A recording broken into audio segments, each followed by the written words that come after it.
Welcome. Full disclosure, I am not a mathematician. I am married to a mathematician, not the same. But I have taught math. I have a master's in math education.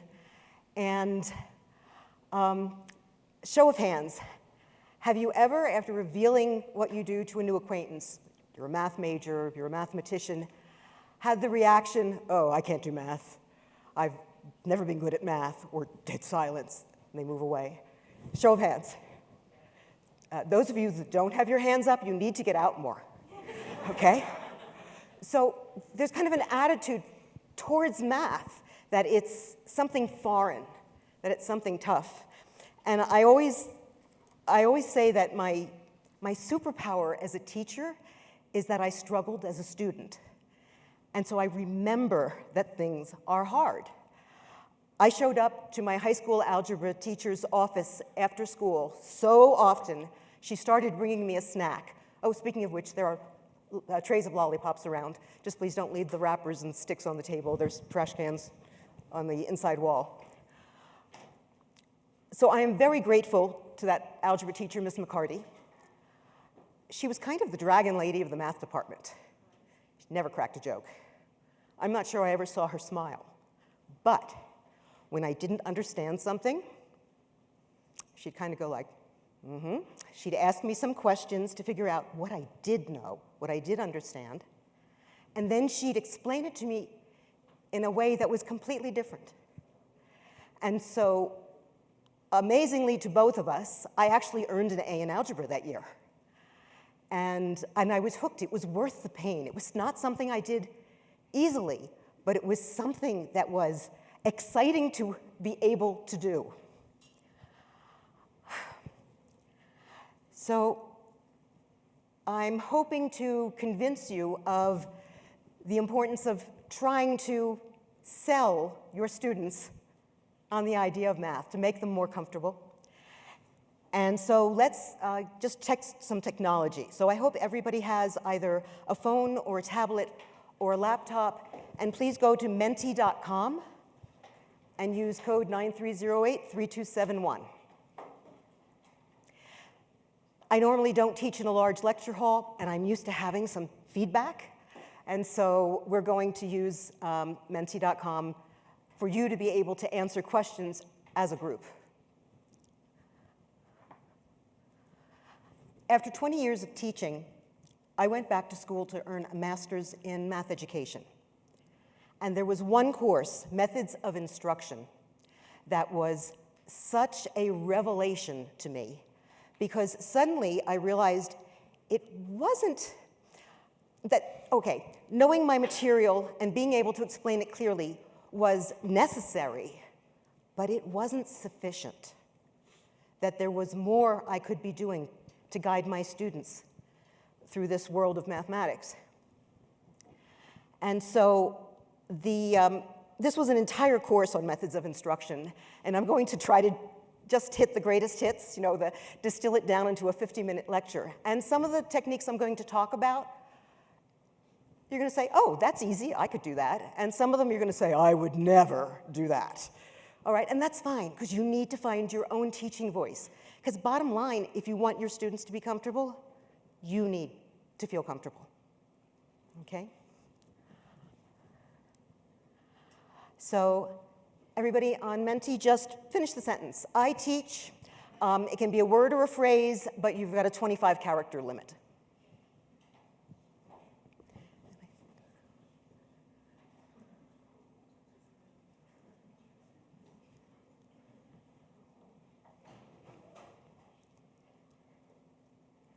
As the ones that get larger are the ones that more people are putting in. So you'll notice math is kind of taking center stage there. All right, and notice we're mostly getting the names of the course, okay? But there are a few people who put math to college students, okay? Undergraduate math. If asked, I say, I teach undergraduates. And by putting my students first, it changes my emphasis a little bit, all right? It's not enough for me to cover the material. I need them to cover it with me. And so I'm going to be demonstrating some techniques to hopefully help you help your students. And, whoops. I'm going to start with the rule of 3. So the rule of 3 is, first step, tell them what's coming. Tell your students what you're going to tell them, okay? It's kind of like you can't tell the players without a scorecard, without a program. Let them know what you're going to be doing. And then tell them, but don't just tell them, invite them to participate with you. And at the end, remind them what you've done.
To make people talk to each other, the people they're sitting with, they get to know, they become more comfortable. When you are more relaxed and more comfortable, you are more open and more receptive to new ideas and new techniques.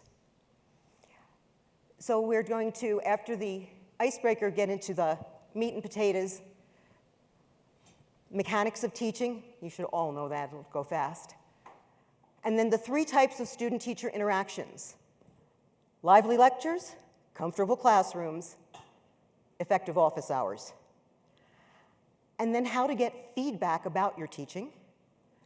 And then at the end, tell them you've told them. We'll do a wrap-up and summarize. So the agenda is going to stay on the blackboard. We're going to move on. So we're back to the Mentimeter. So I kind of want to feel from the room sort of where people are. So we've got 3 statements, and is everybody able to see this on Mentimeter? Yes? Okay. Agree, strongly disagree, so it's on a scale of 1 to 5. Just click along. There's no right or wrong answers here. These are oversimplified questions. The point is, I want you to start thinking about teaching or thinking about your classroom experiences in general.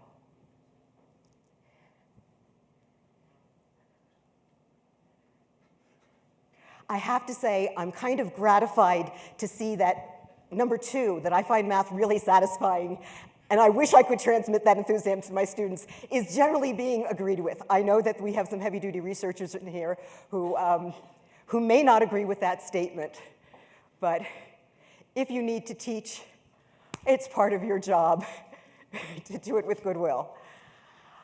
I have too much material to cover. It depends on what you're teaching. If you're in a large lecture hall and you have a lot of material that needs to be transmitted in a fixed amount of time, yeah, it might be true. But I'll still try to make the argument that there are things you can do to help your students stay awake and on task. And teaching math is tougher than teaching other subjects. We're right in the middle there, okay? The only thing I'll say about that is the one thing that I find does make it a little tough is the attitude that students come in with, I can't do this. And that's what we want to change. So we want to do something called lowering the affective filter.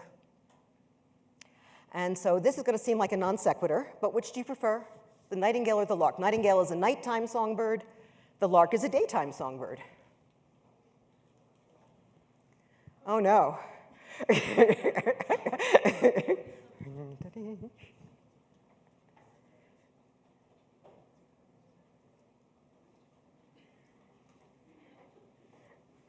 It looks like the nightingales have it. All right. You are in your groups.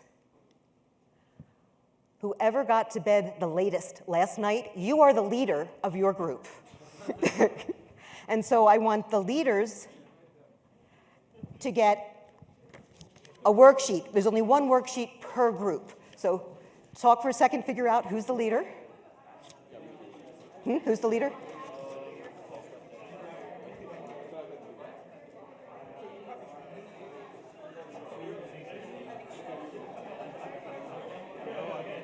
I guess you're the leader.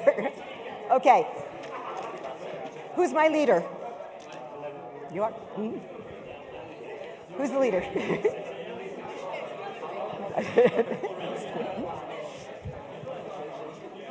Okay, who didn't get sleep last night? Okay. Who's the leader here?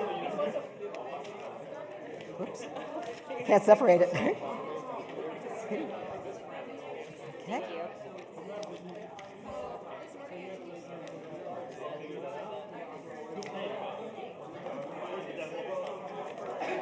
Leader? We have, if your group does not have a worksheet, let me know. Here we go. Does every group have a worksheet? Not yet. Oops, is that one or two? Is that just one? Okay. I think all the leaders have worksheets. Okay, great.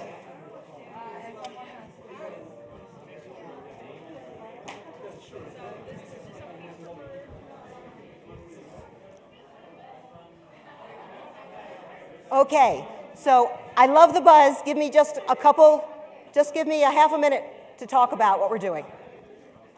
Motivation to make your students more comfortable. It's called lowering the effective filter.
Only doing to the dotted line, so only the top section.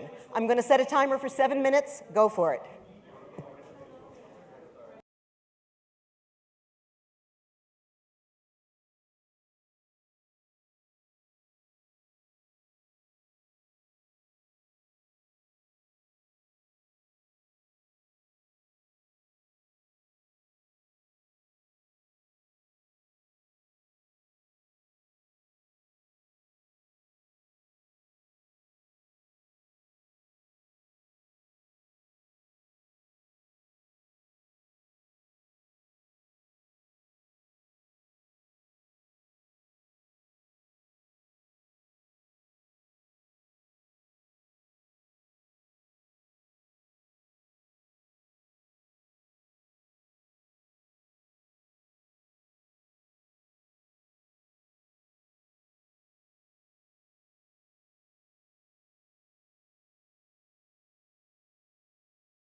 Is it like us as a teacher or like our teachers? So either way, it's your favorite memory either as a teacher or as a student.